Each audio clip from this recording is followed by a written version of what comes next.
Join me as we talk all things true crime.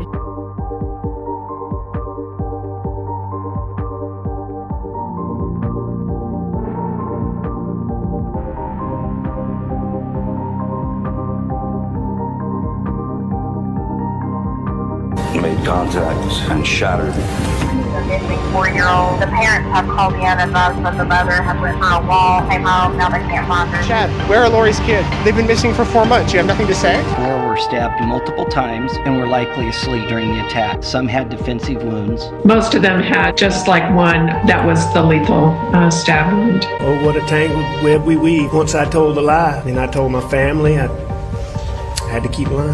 What's your, is it deemed? We haven't cleared anybody.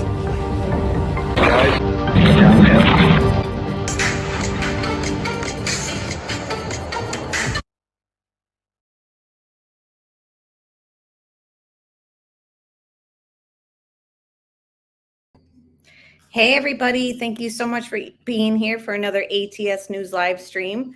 We are going over the Gypsy Rose updates and the case in general.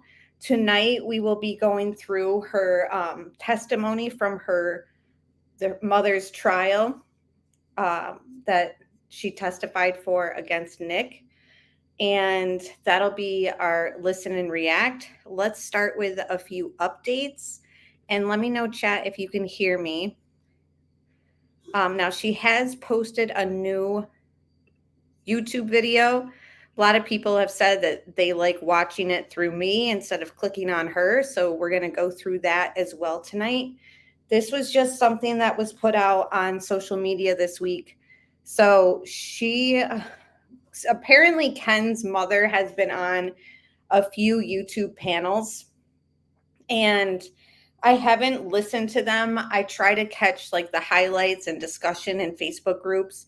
Again, I'm diving into Gypsy Rose stuff, but I'm not consuming every day, following her every move and Ken's mother's every move. So this, I think, kind of talks a bit about some other things that has happened on social media world with her.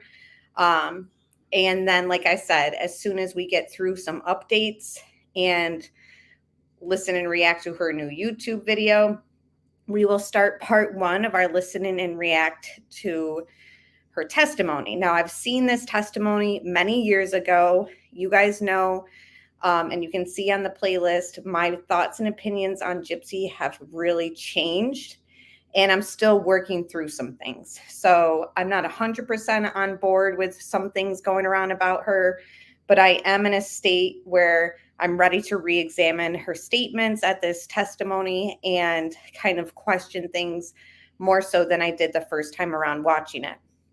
So thank you all for being with me. Hey, Pointer Lover, Sherry, Heather, Johnny, Angel Blue, good to see you. Marshall Dove is here. Hi.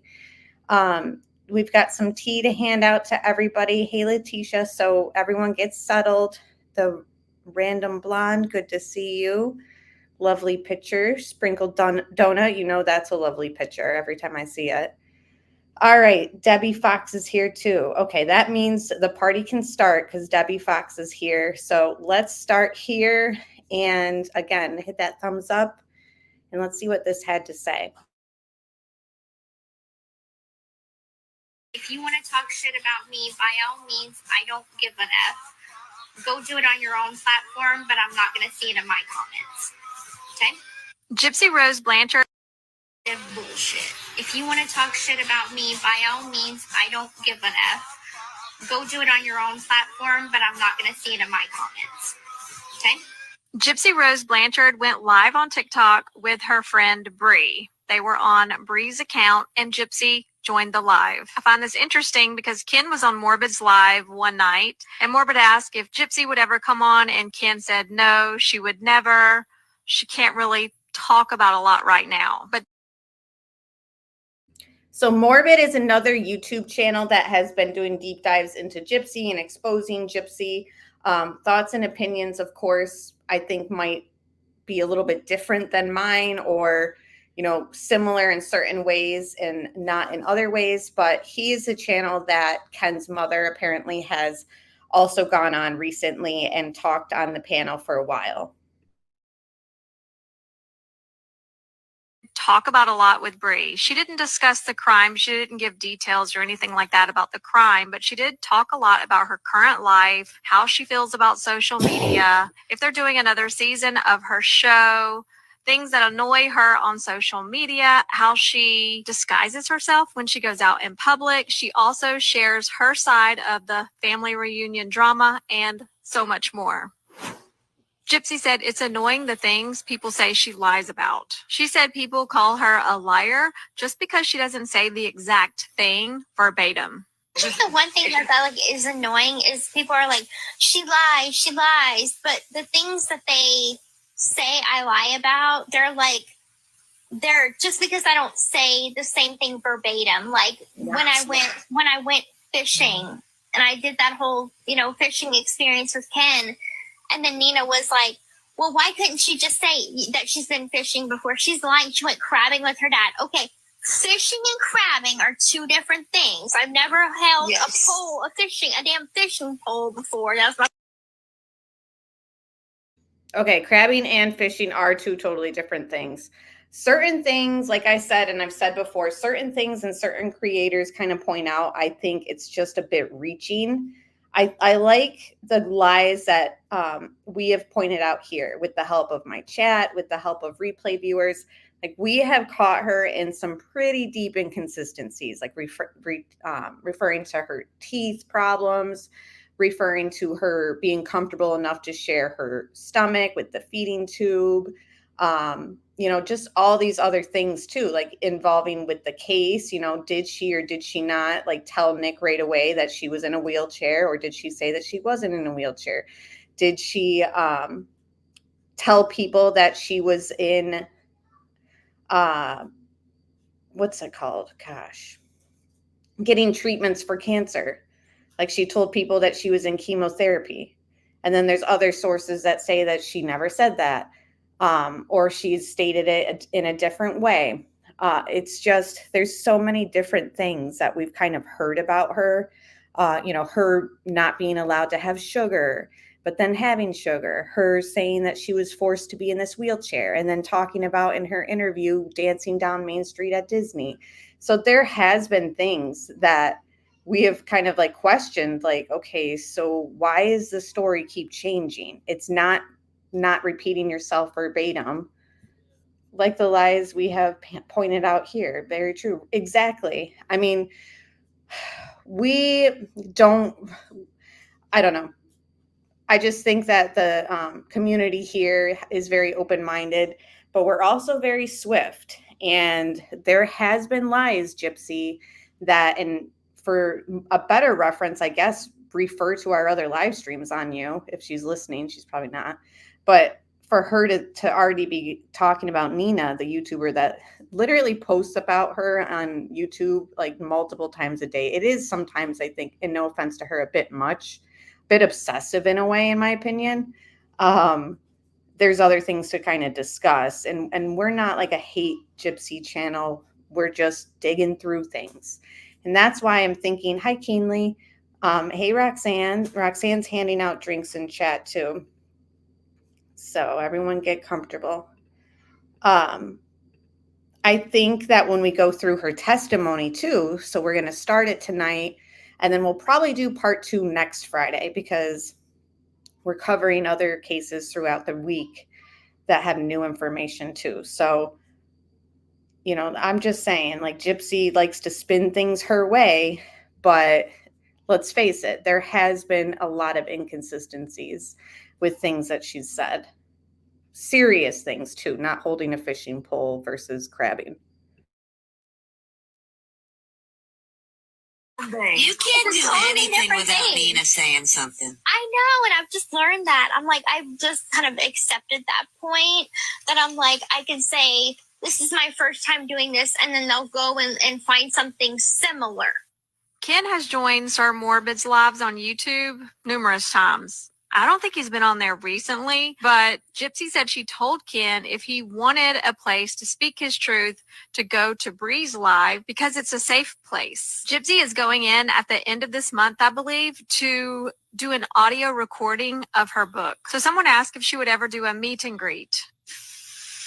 I mean, I think unless it was like for like a book signing type of thing.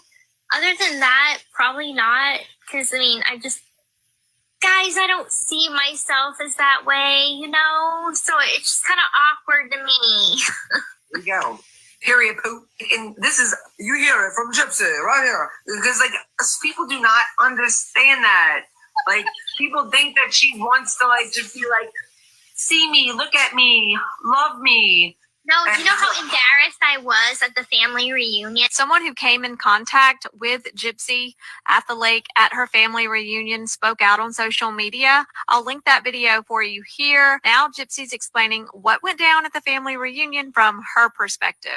And I know I made that post that got made fun of a lot, but like it was really hard because I was like trying to just have the family reunion. And there was this part of the beach. There was people always coming up to me, and she told everybody where the family reunion was and when it was. So yeah, people are probably going to approach you. Also, we kind of watched her latest video about the family reunion. Remember, guys, her and Ken like in that golf cart. And I'm sorry, it's just way too much forced like attempt to make it seem like they're in love and this is real. I still stand by the opinion Ken is using her for money, for clout, whatever, fame, whatever you want to call it.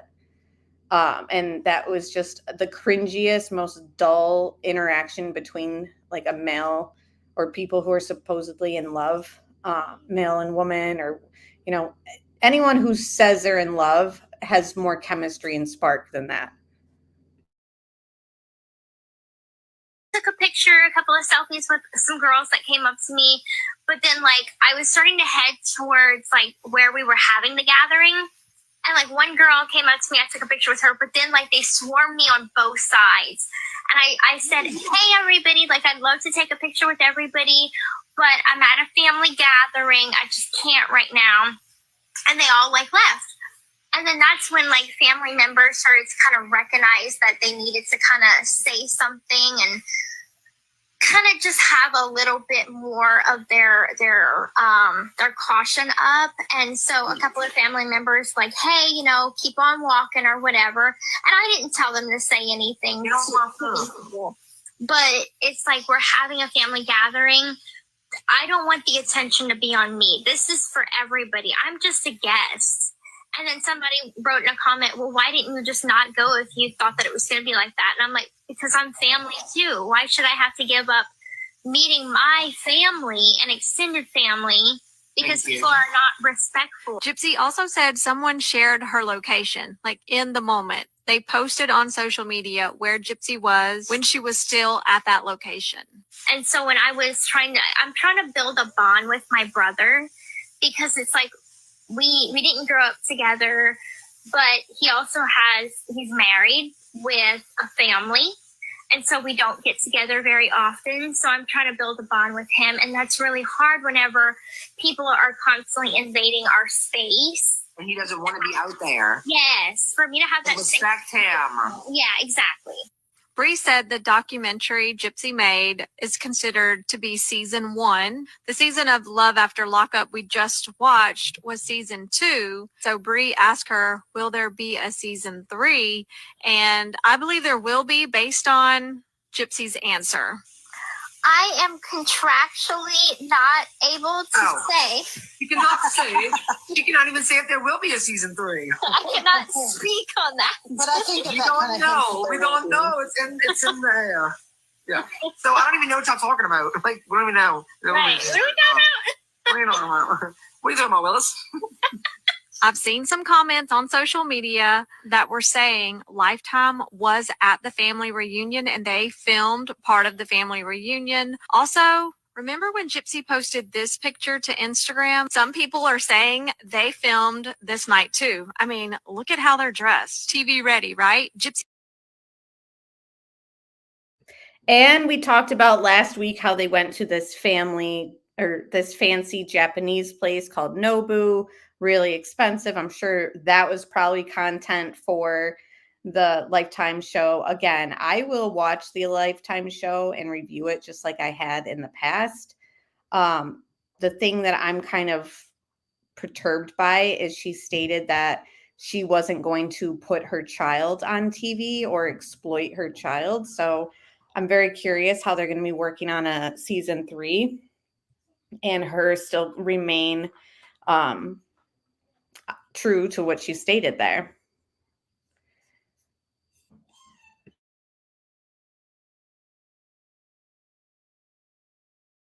And everything. It'll be your 3rd Lifetime show. If they have it. Right. I think by accident, Gypsy just confirmed it right there. Someone said, this will be your 3rd Lifetime show. And I believe Gypsy said, right. It'll be your 3rd Lifetime show. If they have it. Right. What do you think? Did Gypsy confirm it there or not? Gypsy said she doesn't want to be recognized in public. So lately she's been wearing sunglasses and a hat, and she's thinking about wearing a COVID mask to disguise herself even more. Bree asked Gypsy if there's anything she wants to clarify. Is there anything she wants to say? And Gypsy said, I haven't really been in lives that much. And then Bree says, you haven't even been on social media that much. And then Gypsy said her PR team pretty much handles her social media accounts for her. They do all the posting. She films the content, sends it to her PR team. They edit it, post it. I'm sure they're making all of her thumbnails. It sounds like they do everything except for make the content. Combination of like, yeah, I have my passwords to where I can log in if I want to, but like for posting and stuff like that, I'll make the content and then send it over to my PR team. They will edit it and post it for me. And we do that a lot on a regular. So if there's ever a time that I'm like in the live, yeah, it's me, but I'm probably not going to be there for very long. This is the longest that I've been in a live for a long time. Gypsy says she hates social media and they try to live in real life in the present moment and kind of put social media to the side sometimes. But I hate social media. If it was more than, if it was just my opinion alone, I would have already like deleted my TikTok, deleted my Instagram, and went completely off social media. But a lot of people were like talking to me and in my ear, it's 10 million followers. Do you realize how big that is? People cannot buy that kind of following. Maybe they can. I don't know. I don't know anything about that. But, you know, I got that organically from the time that I got released. Like my social accounts blew up. And so there are people that tell me you'd be a dumbass if you would delete your socials. And that's just absurd because, you know, her trying to act like, I wish I wasn't on social media, or if it were up to me, I'd get rid of it. Like, you can get rid of it. Like, who cares how many, do you know how many celebrities have had that type of following, if not more, and decided I'm not going to be a part of social media. I'm jumping off of this. It's not good for me. Lana Del Rey was one of them. And I followed her like religiously. And all of a sudden her Instagram like disappeared and stuff. And I'm like, wait, what? And then everyone started talking in all these Lana Del Rey fan groups that she's stepping away from social media, like doesn't believe in it, and etc. Instead, she's decided to take it to the new level and have herself listed as like an influencer. She's showing brands of companies that have donated to her baby fund. And she's like, thank you so much, you know, just doing the influencer hustle. So hear her saying like, I just, you know, if it were up to me, I wouldn't even be on there. I just don't buy it. I really don't. And the excuses that people have told her that you have a huge following, why would you get rid of it? Like, who cares? It's not valid enough of an excuse to me. It's like, she loves it.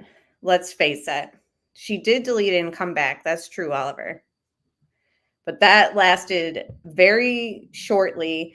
And that was only because people were like reporting things that she had said about Nick and stuff to her parole officer. So it was like she got scared. So she didn't do it for, I don't know, the right reasons, I think. Hey, MK. And everyone else who joined, Kimberly, good to see you. Right, I know. I agree, Sherry. It's a bunch of BS. If you really wanted to get rid of it, you'd get rid of it. Yeah, oh my God, with her to delete it and go away and live a normal life while you film a reality show? Reality TV is just as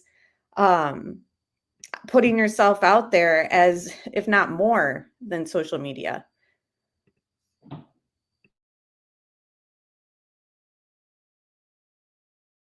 I don't want to keep my head in the phone or on social media. I want it to be in the real world, and I want him to feel the same way. So we have had a lot of discussions about social media and about how to be more grounded with reality. Gypsy said her parole requires her to have a job, but she could never work in like a public place like Walmart because people would come up to her all the time. Okay, by parole, I have to have a job, and my parole officer does count my book, the documentary, the TV show, you know, everything that even my social media, being an influencer, that counts as a job. So as long as I still have that, that is my income. That is my job. A lot of people on social media say Gypsy is profiting off her crime, but she said she's not doing that. The show is about my life currently. My social media, there's not one thing posted about the crime on my social media. How am I profiting off of the crime? Because that's what I'm known for. I'm trying to change that. If people would just give me the chance. But the books, I mean, how many books have there been? And then now not only is she coming out with a new book, but she's also having another one in the works being made about Christy, her stepmother's point of view and insight because she knew Dee Dee, etc. And let's not forget, the lawsuit between the family and Fancy had a lot to do with them claiming that Fancy didn't hold up her end of the bargain about things that were supposed to be put out to the media and to the public. That's a part of a lot of what that lawsuit is. So, and everything that was handed over to Fancy from them had to do with the case and the crime.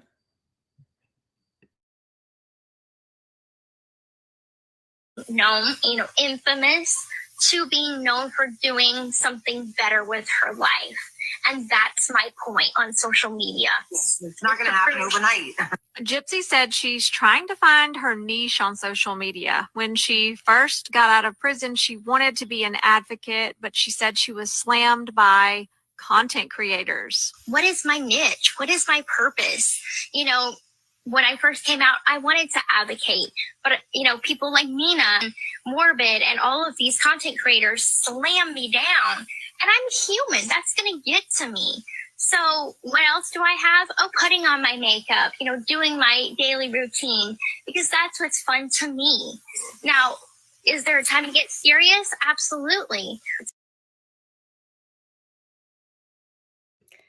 I think that she just turned to, the makeup. Hey, Melanie and everyone else who joined. Yeah. And Mary Beth, because she wants to do stuff that they can't pick apart. Whereas when she went on there, like if you see even our live streams about her, when she was on TikTok and on her live streams, like she was just having real conversations. And then that's when she would get tripped up and would be like, wait, why did you just hear her there?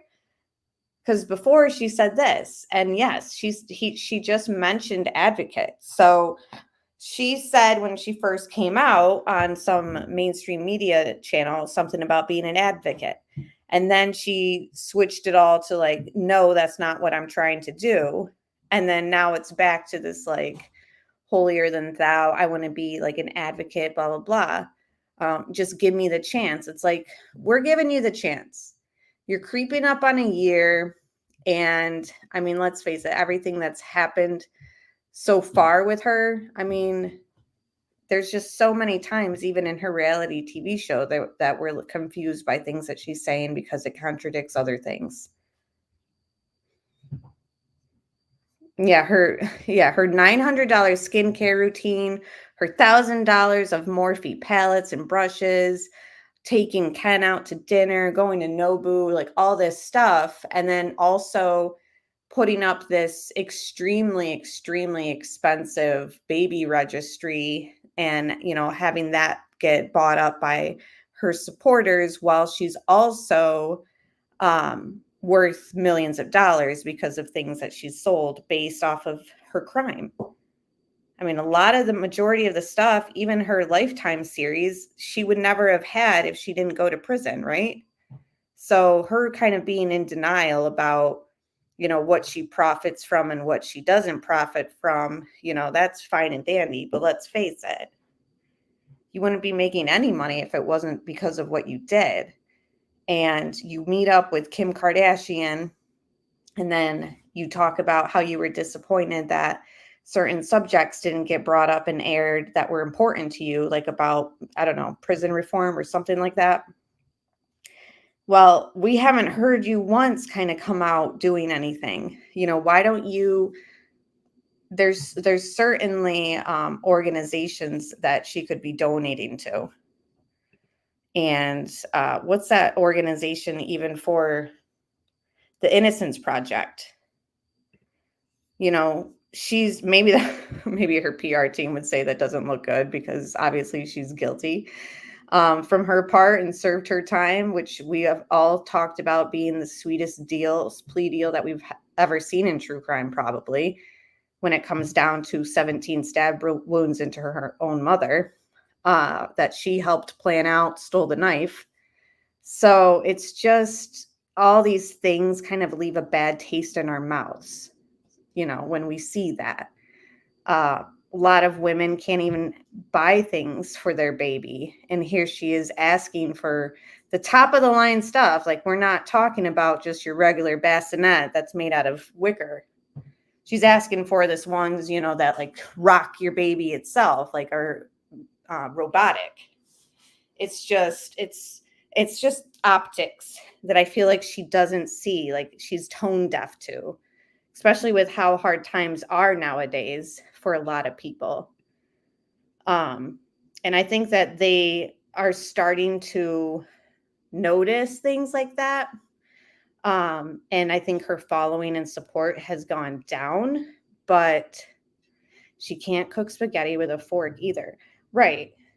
And I mean, I don't know. I don't want to knock it until I try it because that's how I am with food. But Smokies with spaghetti, I just don't know. Maybe it's because I'm more than 50% Italian, but I just don't know. Yeah, there are plenty of jobs you can do from home these days. There are organizations she can work for that help other victims. Right. There's, so many things she could do. And we just haven't seen it. Let's face it. And then she gets a PR team. And what did she do? That was recent, guys. It was like, I couldn't find the article on it. I'm sure Nina has it on her YouTube channel because she's like literally watching her every step. Something about talking to like a sick child or something. But it was like the week after it came out that she had a PR team. And I'm like, that just looks so disingenuous because it's the week after you get this PR team. Suddenly you're, you know, doing this nice thing. It was just like too fake.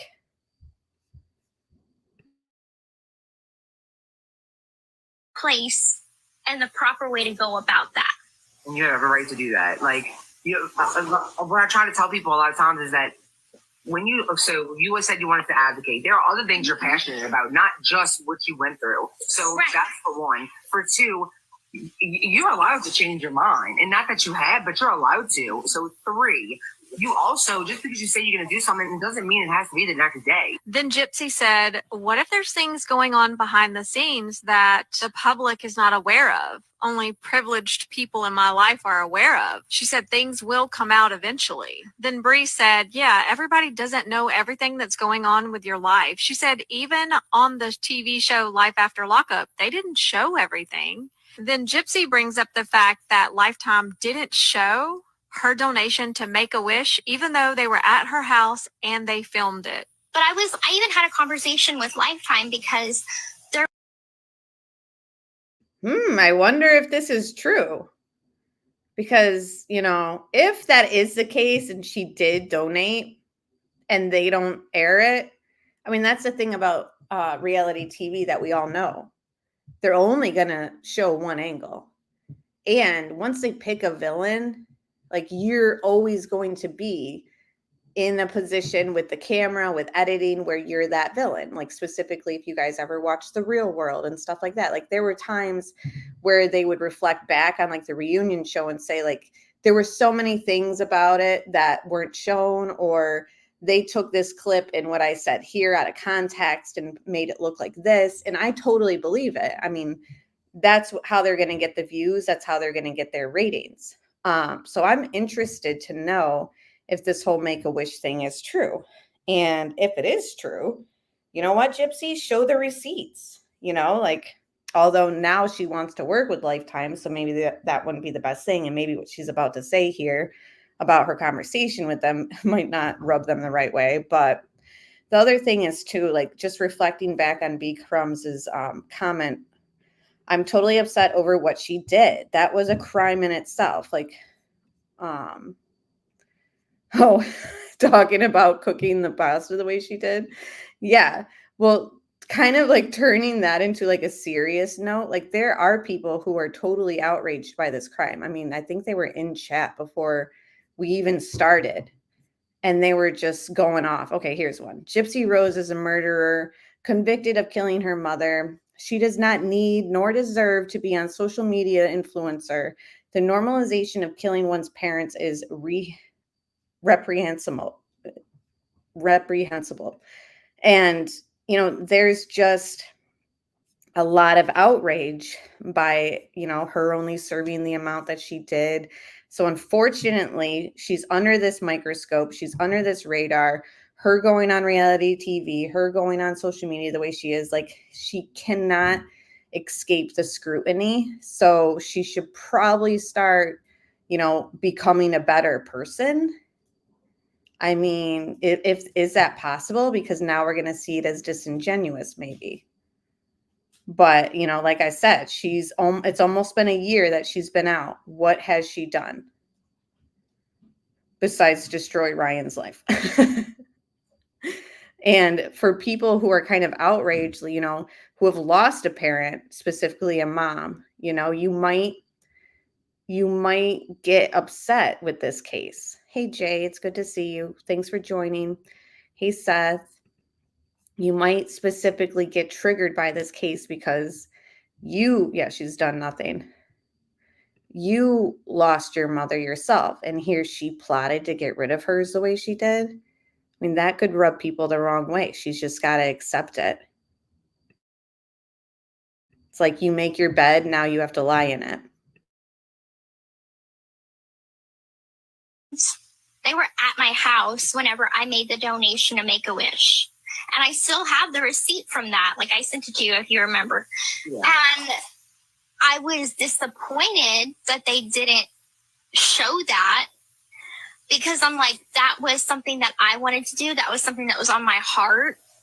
And all these haters are like, did she make a donation? And then went into like so much just to try to message Make-A-Wish, like asking if I did or if I didn't. I did. I have the receipt.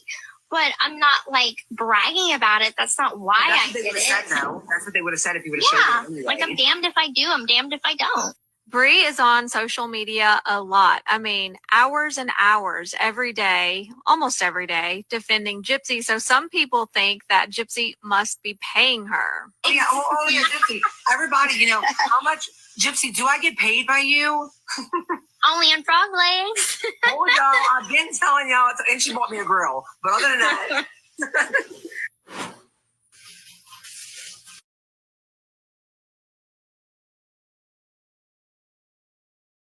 All right, so I hope you guys found that little update interesting. Again, Bree is a very close, trusted friend to her, so that's why she felt comfortable to go on her panel. And like she said, she really doesn't go on these panels much because she doesn't want to be called out. She doesn't want to be not in control, I think, of the conversation. Because she's been invited to go up on Morbid's panel and she's declined. So this is a update from her YouTube. So we'll watch this. I haven't watched it yet. So just let's see what's going on Hey everybody, so it's a brand new week. So this week I am 22 weeks pregnant, and this is my pregnancy update. So now that I am in my second trimester, I've been experiencing a lot of the things that are associated with pregnancy. So I have started to feel her kick a lot.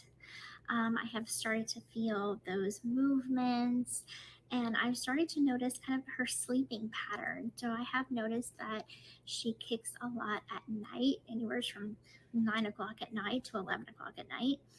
And she's calmer during the daytime. I have noticed that she's more active whenever I eat sweets. So I ate a Kit Kat bar, and she was up for like 2 hours, kicking me like every 5 seconds. So I'm getting used to that. So far, I mean, that part of it has been very magical. There are some times that I'm kind of like, okay, stop moving. But then whenever she stops moving and she's like asleep, that's when I start to miss her moving, actually. So that's definitely been Me too, Seth. An exciting part of pregnancy.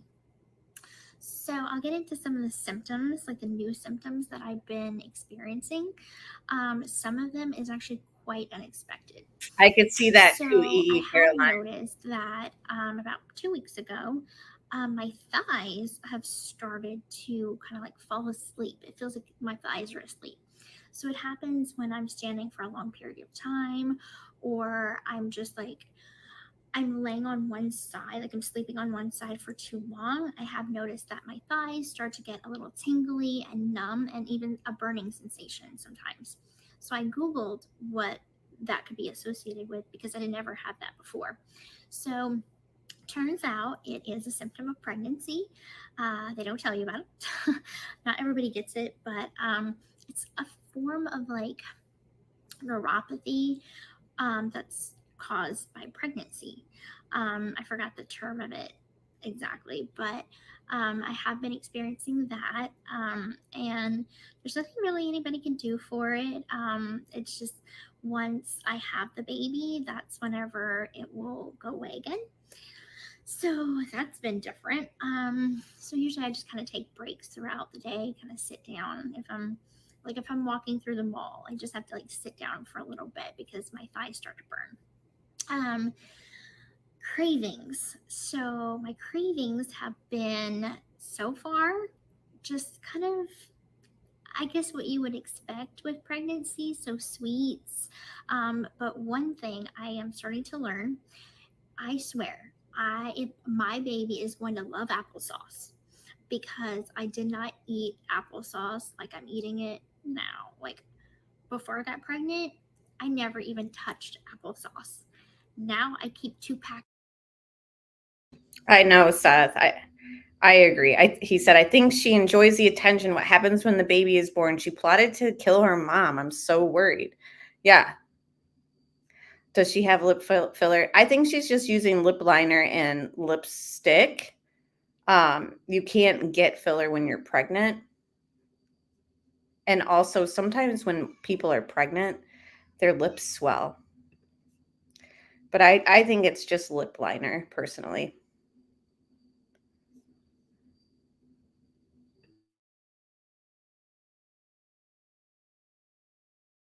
In the fridge at all times. And I like it a certain way too. I'm kind of picky about how I like my applesauce. So I like mine cold, like I mean ice cold. So I usually take a cup of applesauce and I put it in the freezer for about 30 minutes, 30, 40 minutes to let it get really, really cold, because I really like it that particular way. If it's any other kind of way, if it's room temperature or if it's just kind of like kind of cold, I won't touch it. So I'm kind of picky about that. Icing has been a big one since I hit my second trimester. I'm trying to think what else. I mean, there are times that I do crave like apples and oranges and fruit, and there are other times that I crave sweets. So it kind of has both. When I was before we knew the gender, I was trying to figure out the gender by doing all like the wives' tales that you hear about. So I tried one TikTok trend. It wasn't a trend. It was like a superstition. No, I don't even know what do you call it. What do you call it? Like, yeah, like wives' tale. Like that's what they call it. So I tried the one with baking soda, that you take like a cup of baking soda and then like your urine, and if it fizzes, it's a boy, and if it doesn't fizz, it's a girl. I tried that and it fizzed. Okay, so that was that pointed to boy, right? Oh geez, look how I paused her. Don't they serve applesauce in prison? Isn't that the most prison food ever? I could see it, definitely. If it fizzes, you are a demon, lol. Yeah, it's like she's trying to be too relatable. And like, why are you over there playing with your pee? How bizarre. I mean, it's bad enough we have to pee in a cup every single doctor's appointment. She's over here willingly do it to check the gender. Bizarre. And then, something like that, let's face it, her last YouTube video, boring as heck with her and Ken. This YouTube video, I mean, how deep can we get into talking about applesauce and cravings? If you videotaped your whole like experience, minus being in the bathroom with this fizz stuff, I mean, that's better content,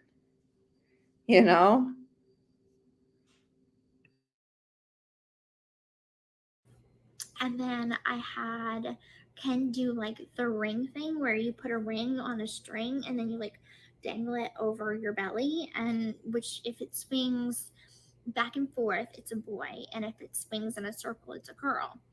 And it swung back and forth. So again, another sign of a boy. I didn't have morning sickness. Again, another sign of a boy. And this is just what all the wives' tales are telling me, right? So Sandy asked, do you know who the father, or do you know who is the father, or do you know? We don't know yet officially. There's a lot of, waivers going around betting on it, but hey, Teacup and Cindy, everyone else who joined. So before I knew the gender, everything was pointing to a boy. And so when we did find out the gender, I'm like, wow, okay, so there's really no truth to any of these like little tricks to find out anything. Okay. So myth busted. Okay, got it. Now let's move on to hormones. So my hormones have been getting a lot better lately. Because at first, like within like the first couple of weeks of my pregnancy, the first month or two, I noticed a change. I noticed that I was more sensitive, but it wasn't until the third and the fourth month I was just overly sensitive. Everything was just so big to me. And everything was just such a big deal.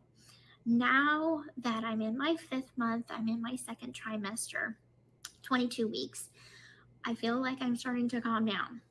I feel like I am starting to process things like my old self used to. So we have started to shop for a crib and a couple of other nursery items. I haven't found that perfect crib yet, though. I really want it to be special. I want it to be something that just fits. Let's face it, Ken doesn't know how to put together a crib. Perfectly. So essentially, she will have two nurseries because I am living at home with my parents for the time being, and Ken has his own place. So my room will be half nursery and half my room. But she will have like a whole shebang nursery at Ken's. And so we have started to think about color themes. We've started to think about what kind of theme the nursery will be. And we're really excited to start putting that together really soon. So about 2 weeks ago, we had our 20-week anatomy scan. So it's not necessarily always done at 20 weeks. It could be done anywhere from 18 to 24 weeks. They just call it the 20-week anatomy scan or just anatomy scan. So when we had our anatomy scan, I was very nervous. I had researched a lot on TikTok about anatomy scans and what they're like and what they mean. So what the anatomy scan does is look at every part of her body to make sure that everything is developing normally. So they looked at her brain, they looked at her bones, they looked at her stomach, her liver, her heart, particularly her heart. And it was an ultrasound, and it was it was wonderful to see like how she's developing, and in real time, because I feel her all the time, and so I know her legs are pretty strong.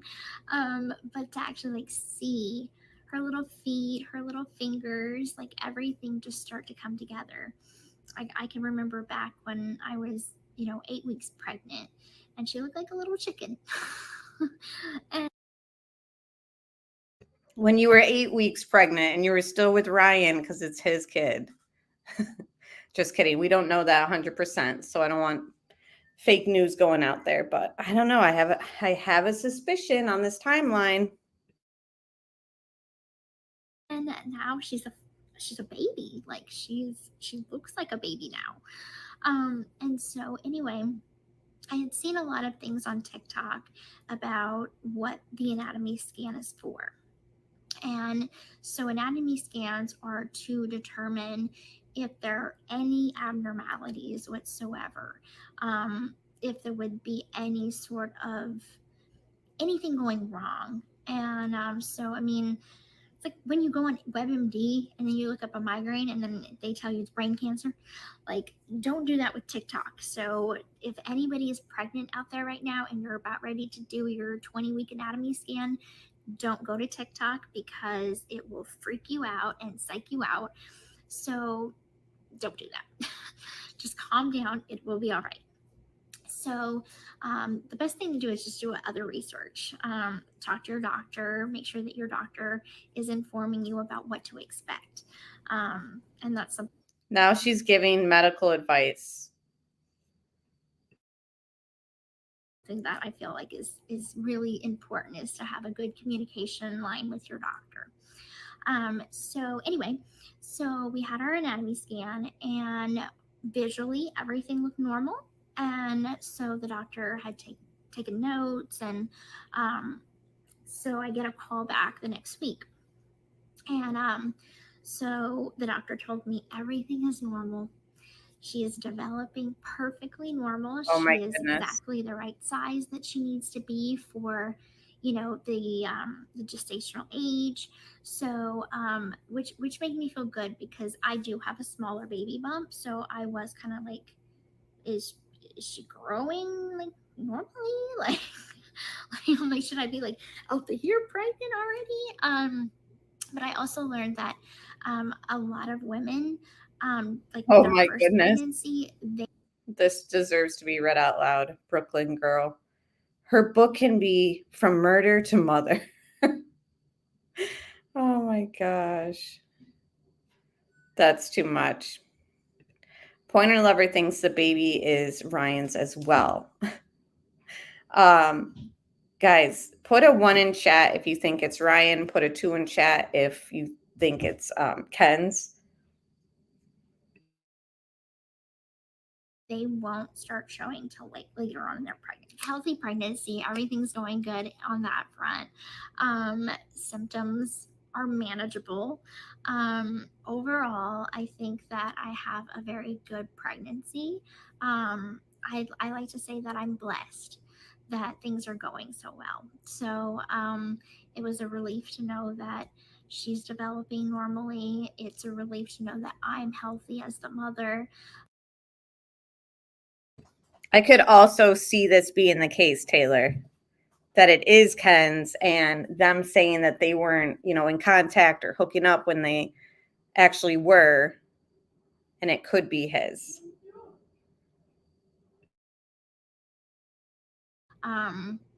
And overall, like it's going really good.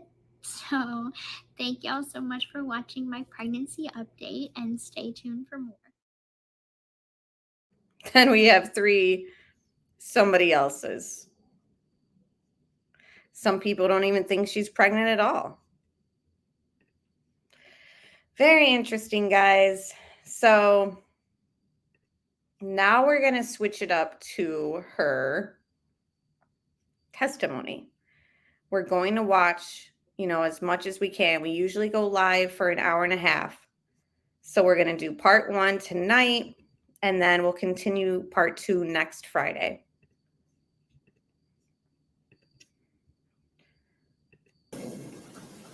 I don't remember now. I'm sorry. How long had you lived at that? Will be the truth, the whole truth, and nothing but the truth, so help you God.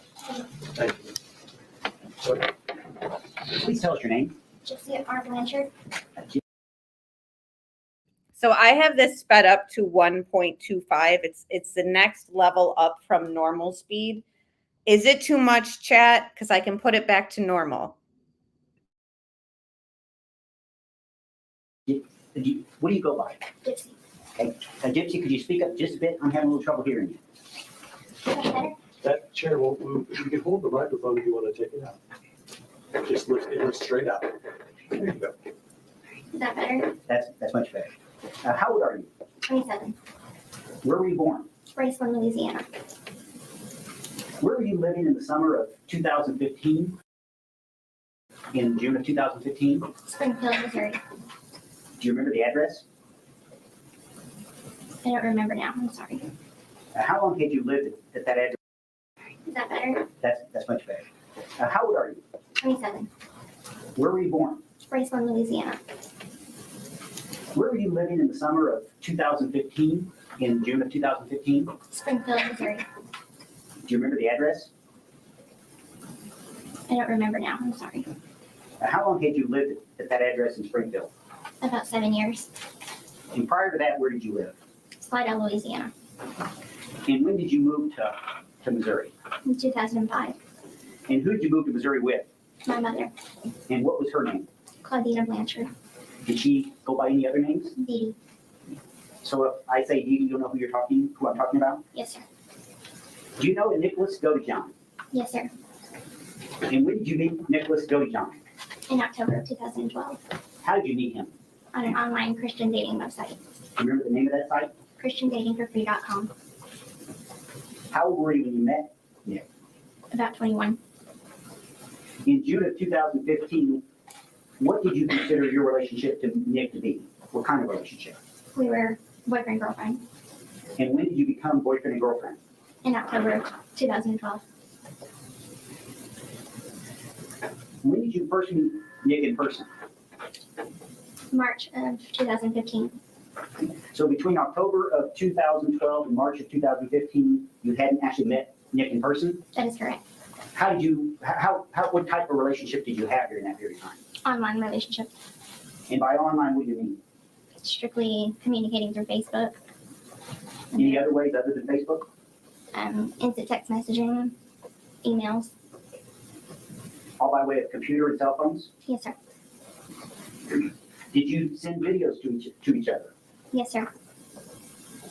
Prior to March of 15, when you indicated you met Mr. Godejohn for the first time in person, had your mother met him? No, sir. Did she know he existed? No, sir. Why is it she didn't know? Because it was a secret relationship and my mother would never allow me to have a boyfriend. Why not? Because she controlled every aspect of my life. Me too, Bella. She said, I actually believed her in this video. She seemed remorseful and rehabilitated. Me too. That's why we're taking a re-examine at things with the veil's sort of been lifted up a little bit for me after seeing her actions and her contradictions.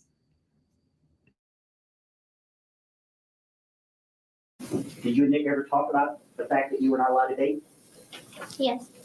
How many times do you think? I don't remember. Did you and your mother ever have any discussions about whether you were ever going to be able to date? Yes, sir. Did you and Nick talk about that? We may have. What did your mother say about your ability to date going forward? She said that it would never happen, that she would never allow it. What about marriage? Did you and Nick ever talk about marriage? Yes. Did you and your mother ever discuss whether or not you'd be able to get married someday? Yes. What did she tell you? She said that she wouldn't allow it. In June of 2015, were you in a wheelchair? Yes. Did Nick know you were in a wheelchair? Yes. Why were you in a wheelchair in June of 2015? Because my mother forced me to be in one. Do you know why you were forced to be in a wheelchair? No, sir. She just forced me to be in one. And how long had you been in a wheelchair as of June of 2015? All right, I'm just going to pause it. So she's claiming she doesn't know why she was forced to be in a wheelchair. Now, when she gets out of prison, for those who have seen the Lifetime show Life After Lockup, and then there was also a little like documentary a bit on the case too, if I remember correctly. It stated that she got in a motorcycle accident, like she was riding with her grandfather and broke her leg. And then ever since then, that day, as her leg was healing more and more, Dee Dee still kept her in the wheelchair, and then it became like a permanent thing. And she talks about how she was just told by Dee Dee to just stay in it. So it's just, another example of like, so wait, why is this suddenly changing? I thought this all stemmed from that little accident that she had gotten in, and then she was in a cast. Did you guys see any of that?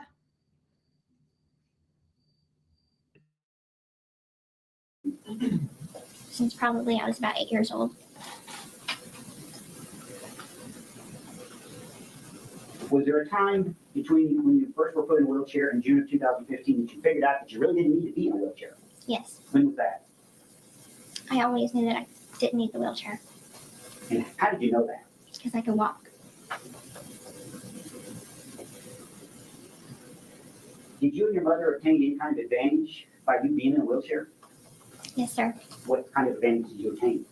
Financial, attention, charity. Financially, money. Yes, sir. Did you obtain money as a result of you being in a wheelchair? Yes, sir. How'd that work out? How'd that happen? Judge, I'm going to object to the relevance of that. There's been no connection that the defendant knew any of this. Well, I'm assuming, Mr. Perry, you're going to tie this up. Well, right now. Did you and Nick ever talk about the fact that you didn't need to be in a wheelchair? Yes. Did you ever talk to him about why you were required to be in a wheelchair? Yes. I'll overrule the objection. Did you tell the jury why it is that you obtained money as a result of being in a wheelchair? Because people felt sorry for me. And they would do what? And Judge, I'm just going to object to general relevance at this point. I'll allow it for the time being. You may answer that. What was the question again? I'm sorry. I asked you why you obtained an advantage for being in a wheelchair. You said people gave you money. And I think my next question is, why did they give you money? Because they felt sorry for me. They believed the lie. They believed the fraud. When did you tell Nick about the wheelchair, that you being in a wheelchair? I think maybe a month or so after we met. When did you tell Nick that you didn't need to be in a wheelchair? A year into our relationship. So if your relationship began in October of 2012, it would have been sometime in 2013 that you first told him that you really didn't need to be in a wheelchair. That is correct. Were you ill during this period of time? No, sir. Did you ever tell Nick that you were ill or that you had illnesses? I told him that I had illnesses. Yes, sir. Did you ever tell him that you really weren't ill? Yes, sir. When did you tell him you really weren't ill? The same time that I told him that I didn't need to be in the wheelchair. What illnesses did you believe you had? Cancer, muscular dystrophy. I needed glasses. I needed hearing aids. Seizure disorder. And I can't remember what else. And when did you figure out that you weren't actually sick? I started to piece things together when I was about 19 years old. Then I didn't understand the full extent of how healthy I was until after I got arrested. So even at the time, even as of June of 2015, you still believed you had some of the illnesses? Yes, sir. Did you ever run away? Yes, sir. When did you, and by run away I mean from your mother? Yes, sir. When did you run away? In the spring of 2011. Did you tell Dick about that? Yes, sir. When did you tell Dick about that? I don't remember the exact time. Was it before your mother's murder? Yes. Did you ever consider running away after that? After you ran away in 2011? Yes, but I knew that it would end badly. What happened when you ran? Tell us about running away in 2011. It was in the middle of the night, and I packed a small bag of stuff, and my mother was asleep, so I left the house, and I met up with one of my friends.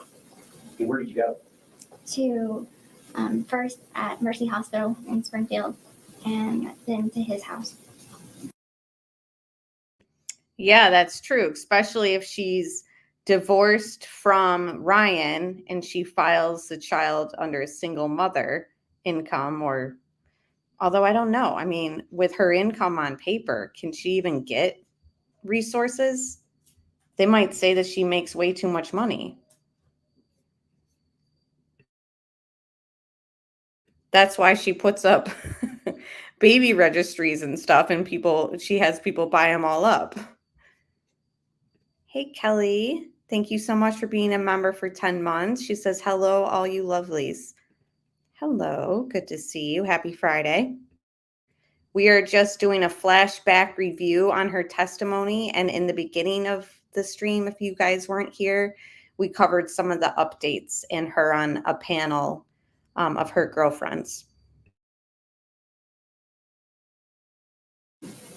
And at some point, your mom figured out where you were? Yes, sir. And when was that? 4 hours later. What happened when your mother figured out where you were? She took me back home. She smashed my computer and my cell phone. She chained me to a bed for 2 weeks. Did you ever tell Nick about all that? Yes. The only time you ran away? Yes.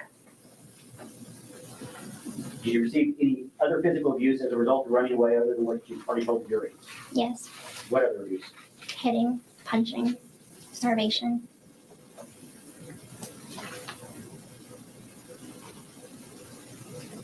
Did you tell Dick everything that?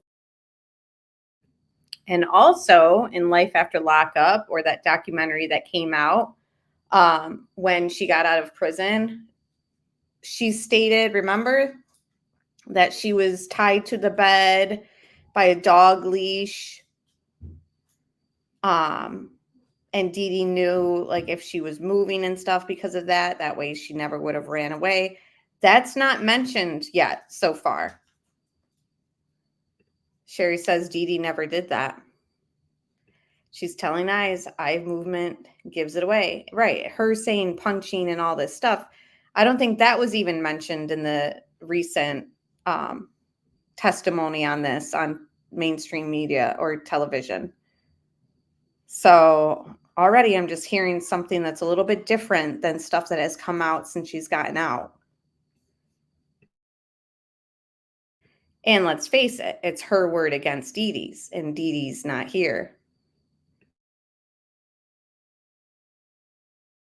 Had happened between you and your mother during the course of your relationship with him? Most, but not all. All the stuff we've talked about is stuff you actually did tell him? Yes. And stuff he knew as of June of 2015? Yes. And when did you tell him these things? All at once or over a period of time? Over a period of time. Beginning at what point in the relationship? He knew since day one that my mother never allowed me to date. But I don't remember exactly when I told him every single little detail that was going on in my home life. But you did tell him everything you did tell him by the time of June 2015? Yes, sir. I assume since you believed you to be sick, you met regularly with doctors? Yes, sir. Did you also meet with social workers? Do you remember that? No, sir, I don't remember. Why did you tell your doctors that you didn't really think you needed to do a wheelchair? Judge, I'll object to the relevance of that. That's outside the scope of the knowledge the defendant would have. Mr. Fair? Judge, I think it is relevant. It goes to It really goes to why this whole thing happened. The fact that, I'm glad to explain it, but I really don't know we should explain it on the record. Yeah. Can we go back into it? I'm going to allow it for the time being. Let's not get too far afield here, Mr.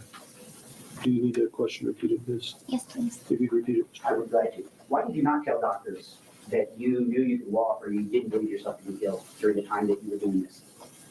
I didn't think that anyone would believe me. I thought they would eventually tell my mom, and that would make my home life even worse for me. I feared her more than I feared anyone else. Where's your father during this time? Louisiana. Did you ever talk to your father while you were in Missouri? It's a complicated answer. Did you ever speak to him on the phone? I did, but my mother was always present. Did you ever tell him what was going on? No, sir. Now, earlier you told us you met Nick for the first time in person in March of 2015. Is that correct? Yes, sir. And where did you meet him in person? A Springfield movie theater. What movie? Cinderella. How is it you were able to meet with Nick in March of 2015? I paid for his transportation, his lodging to get there. Why'd you pay for it? I didn't think he'd have enough money. And you say you met him at the Cinderella movie. And was your mother present? Yes. Did you and Nick talk that night? Yes. How did that work out?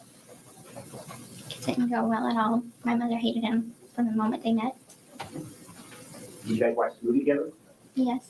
Did your relationship change in any way that day? Yes. How? We got to see each other in person for the first time. Did it become physical that night? Yes. And you know what I mean by physical, don't you? Yes. What do I mean? We had sexual relations. And where? In the bathroom stall, in the men's bathroom. What was the point of you and Nick meeting up during the Cinderella movie? Were you guys trying to do something? Yes. What? I was trying to introduce him to my mom so my mother would allow me to date. You said that didn't go well. No, sir. Now, where did Nick live? In Wisconsin with his mother.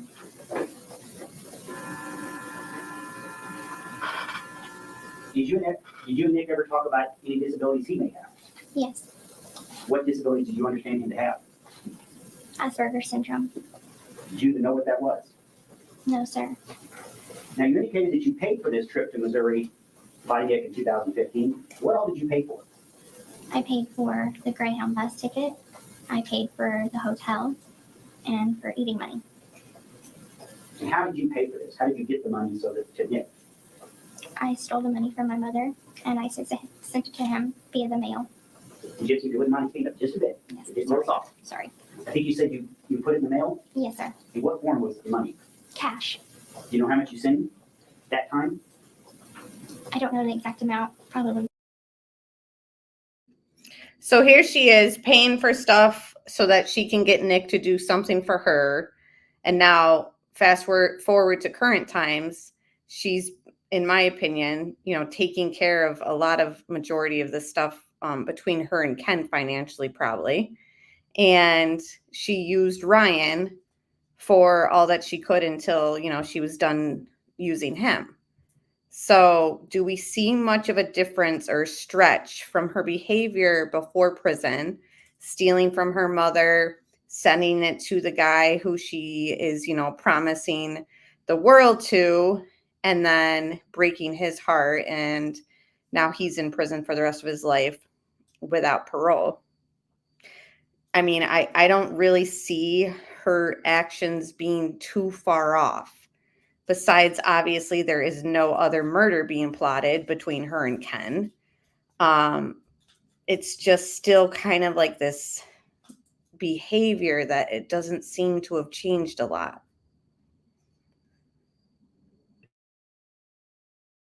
Got $800.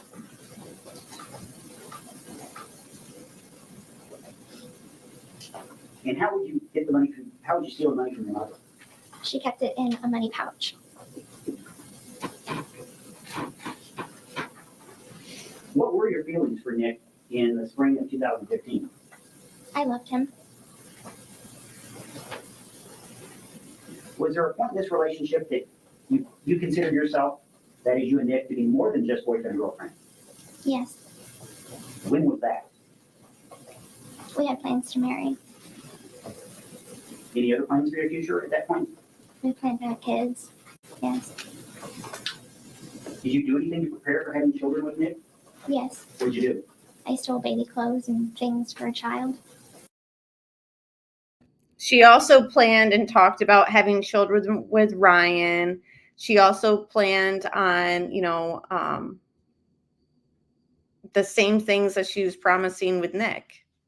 Stealing baby clothes. Now she just has people who will donate to her baby registry with, baby clothes that are designer, etc., I'm sure. So she's already promised 2 different men that we know of children, and then pulled the rug out from under them once they gave her everything they could give her and she took everything that she could from them. And I know some people don't empathize or sympathize with Ryan, but I still kind of feel bad for him.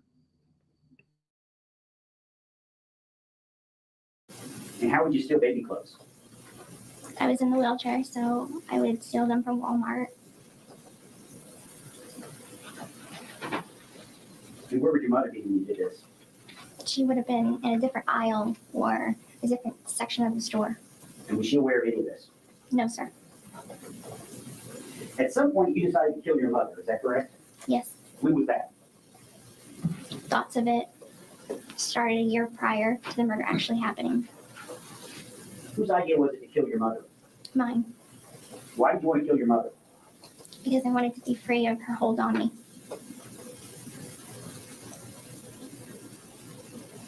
Did you and Nick ever talk about this? Yes, Who initially brought up killing your mother?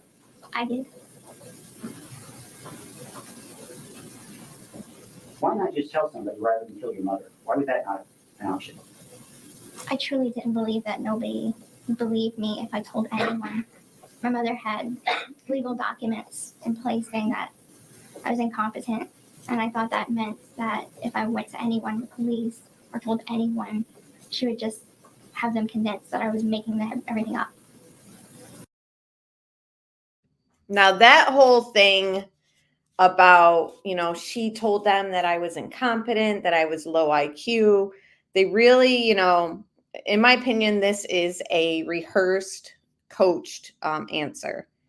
I don't think that Gypsy's smart enough to have thought no one will believe me because of all the documentation my mom has done about me being incompetent.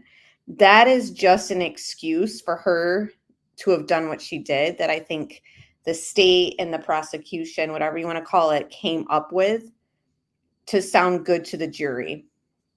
And I'll admit, like when I heard this the first time around, when I seen it, because they acted out in the movie The Act, they really do emphasize Dee Dee trying to say that she was, her IQ level was that of a child's when she was like older. She doesn't understand things. She doesn't know things. Like they really did play that up. So a lot of people kind of believed that. They kind of believed like, oh yes, you know what? That does kind of make sense why she didn't go to somebody for help because she really thought she wouldn't be believed. Like, I just don't buy that anymore. I did at first. I'm not buying it anymore. Do you guys buy it? Do you guys buy that the reason why she took this route was because her mother had documented and told people that she wasn't of the high IQ and stuff? Because let's face it, they could have tested her IQ and all that too if she went to the police and stuff.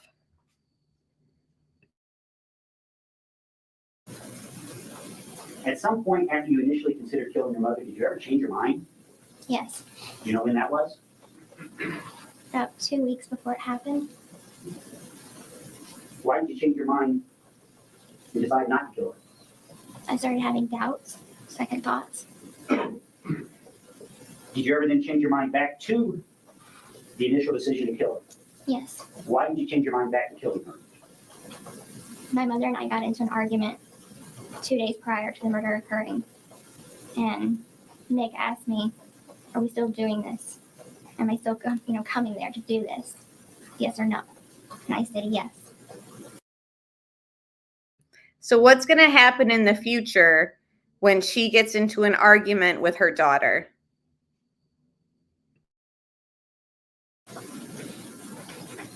Who talked you into killing your mother? I did. I talked him into it. During the time you and Nick were together, did you ever engage in fantasies or role playing or anything like that? Yes. Did you have names? Yes. Tell us about the names you utilized. Ruby, Candy, Kitty, Bella, Demona. Why did you have different alter egos? I made them up because he told me that he had various alter egos. And so I created mine to fit the ones with his. And who came up with your names? I did. And do they each represent a different type of person? Yes. Was this real? It was fantasy. Who is Demona? She's a character that I came up with. And what was the character? She's half werewolf and half human. Who is Kitty? She's like a childlike girl. Ruby? She's my evil side. What about Candy? She's more of the slutty side of me. Did you also have wigs? Yes, And why did you have wigs?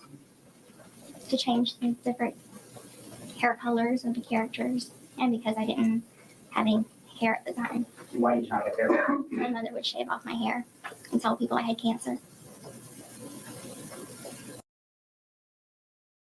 Honestly, I think that that is true.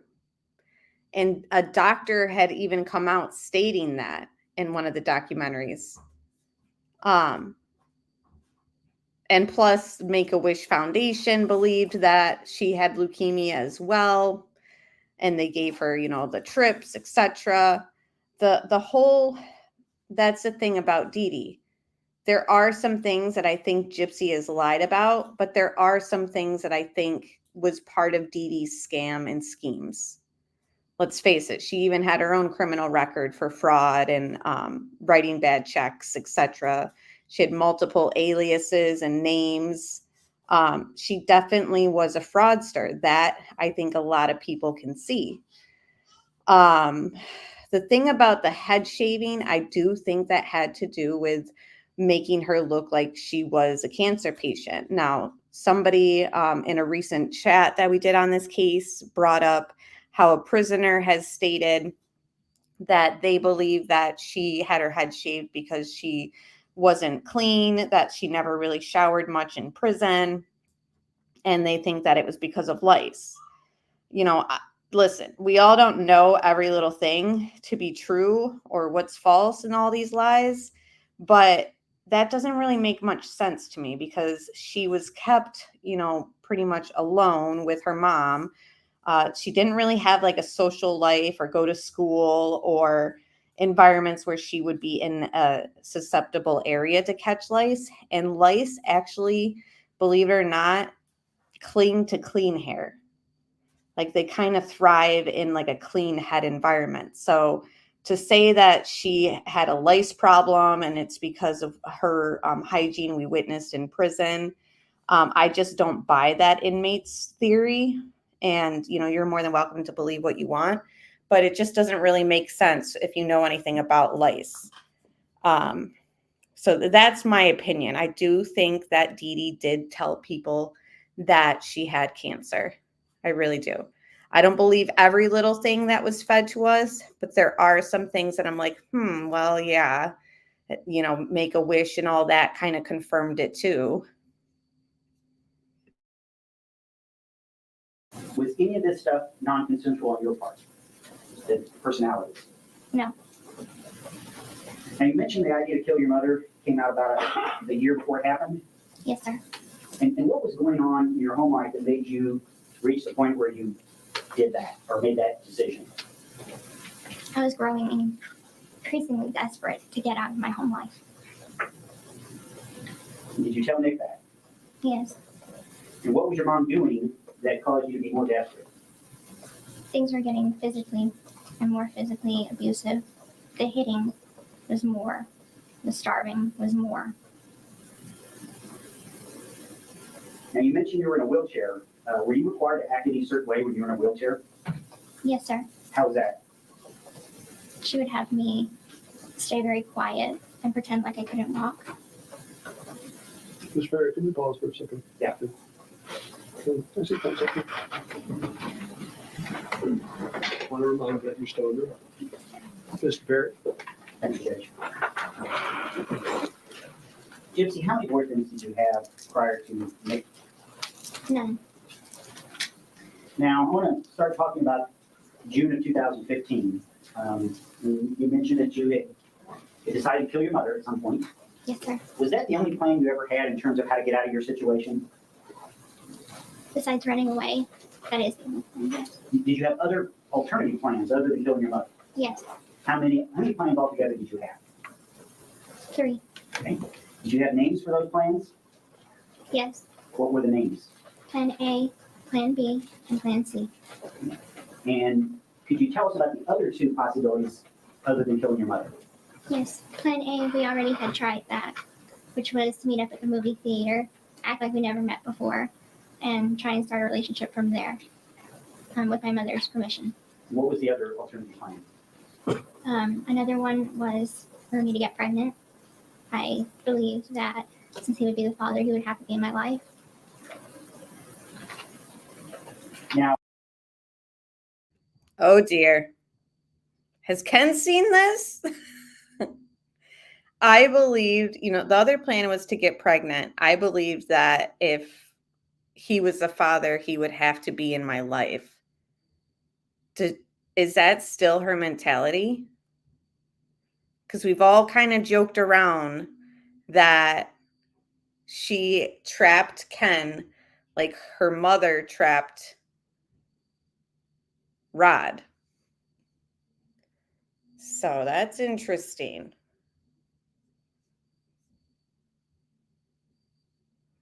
Yes, I agree, MK. And she knew that. She worked that to her advantage. She absolutely did. Yeah, Ryan did say she really wanted to get pregnant. And then she says she's not ready for all that in her life after lockup. Had this whole conversation with her sister about it. Like, I should be working on myself, blah, blah, blah. I believe her mother trapped Rod. She lied to him about her age. She was a little bit older than what she claimed. He was only 17. They just met. She got pregnant within like 6 months. And then because it's the Southern style and lifestyle, he married her when he turned 18. So I think personally that Dee Dee, her schemes and scams went beyond financial gains.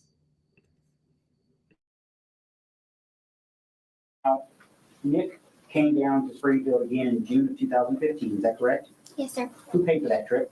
I did. Why did you pay for that trip? Again, I didn't think he had enough money. And how did you get money to him to come down on that trip? I stole money from my mother, and I sent it to him via the mail. Do you have any idea exactly how much money you sent to Nick? Over $1,000. And in these 2 trips to Springfield, how much of his own money was used? I do not know. Are you aware that he spent any of his money on either of these 2 trips? No, sir. Do you know when he arrived on the second trip? Yes. And when was that? I believe it was June 8th of 2015. And how long did he stay this time? Only a couple of days. And was this when your mother was murdered? Yes. And when was that specifically? June 10th, 2015. Do you know about what time she was murdered? Maybe about 3 a.m. in the morning. And after her murder, what time did you leave? Maybe 6 in the morning. After the murder, where did you go, you and Nick? We went back to the hotel, the Days Inn Hotel. Now, while he was on his way down here, did you guys talk? Yes. How did you communicate? Text message, Facebook. And The state has introduced into evidence a knife, and I believe it is State Exhibit 145. Did Nick have a knife that was used in the murder? I supplied the knife. Where did you get the knife? I stole it from Walmart And why did you steal it from Walmart? because I didn't see a knife that was sufficient enough. And A kitchen knife wasn't sufficient enough. You know, she had to pull out. Hold on, let me look it up so I can show you guys. For those who are following the Idaho 4 case, you guys know what that knife looked like. This is just as scary looking. It's terrible.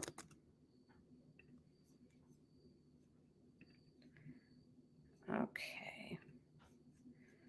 Got it right here. Scrolling down. All right. So she supplied the knife. She supplied all the money to get him down there. She did all the legwork. This is the knife. 17 times. And like everyone who knows this case knows, Nick has only admitted to 4 stabbings. Yeah. But, you know, she was just in the bathroom the whole time with her head, you know, in her lap, fetal position, her ears covered, you know, because we can believe her. We can trust her, right? our own home. There was also some gloves that have been introduced into evidence. Yes, Where did Nick get the gloves? I supplied them. And where did you get the gloves? They were already in our house. How did Nick know when to do this crime? The time-wise, that morning. I told him. Wheelchair joke. Who planned this murder? I did. Did Nick do any of the planning in this murder? He may have had 1 or 2. Do you know what plans he provided? He decided what the weapon would be. Had you discussed alternative methods of killing your mother? Yes, What other alternatives had you considered? poison, arson, a gun. Why did you not consider poison? It was too hard to find an odorless, tasteless poison. Why didn't you kill? Wow. Why didn't you choose a poison? It was too hard to find an odorless, tasteless poison. So, I mean, they they put in more legwork, another joke with pertaining to the wheelchair that Gypsy used. They, you know, did a lot of research on this. So that just makes the whole thing, you know, we knew that it was premeditated. We knew that she had planned this with Nick. We've seen the text messages, right? It's very, very thorough and thought out. So I think that this is just another thing that we kind of need to remember, like while we're putting her up on this pedestal and you know, supporting her on social medias, this goes much deeper. You know, there was a lot of time for her to rethink things and plan things. So when she says, I couldn't go to anybody because my mom had painted it as I was an idiot, I was low IQ, who would believe me? I don't buy that. Like there would have been, if she's savvy enough to kind of look into all these different methods on how to, you know, end everything with Dee Dee, then she's smart enough to have realized, like, I can somehow maybe record a conversation with myself and my mother where I get her to admit XYZ.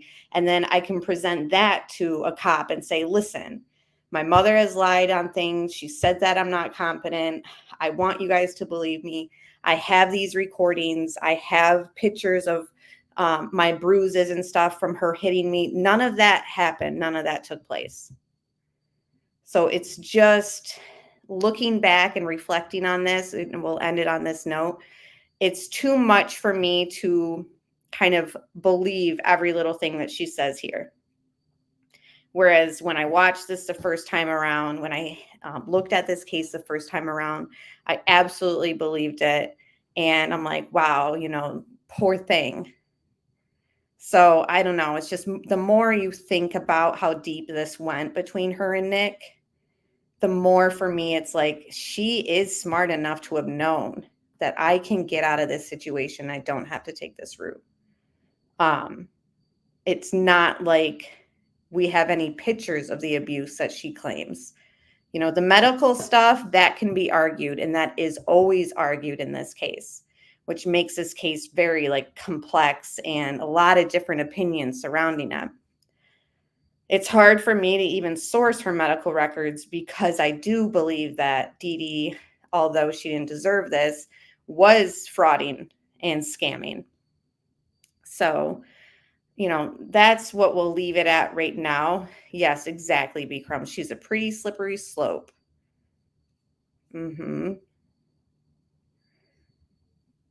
Exactly, Taylor. And that's another reason why we kind of continue our deep dives and re-reviews of this, because she is somebody who has put herself out there on social media and in the mainstream media, who has done one of the worst crimes that we really have studied here in true crime.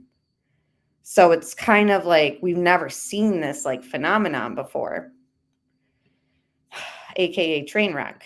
But yes, thank you, Melanie, and to all my moderators and supporters. Thank you for hitting like and subscribe if you haven't done so already. We will do part 2 next Friday. So let's see how much we got through. So the whole thing is an hour and 12 minutes. We got through 29 minutes and 38 seconds. I think that if we just focus on this next week, unless there's any other updates that we'll start the stream off with, then we can it's doable for us to get through the second half. All right. So again, I'm going to decompress from true crime over the weekend. You might see me in live chats, moderating, or just, supporting other channels that are researching cases that I like. But other than that, you guys have a wonderful weekend, and Monday will come around and we're going to jump back into Madeline Soto files and interviews and video interviews. And then of course we'll do our Watts Thursday, and then we'll do Gypsy here part 2 on Friday. So good night, everybody. And thank you guys so much for being here. Have a good one.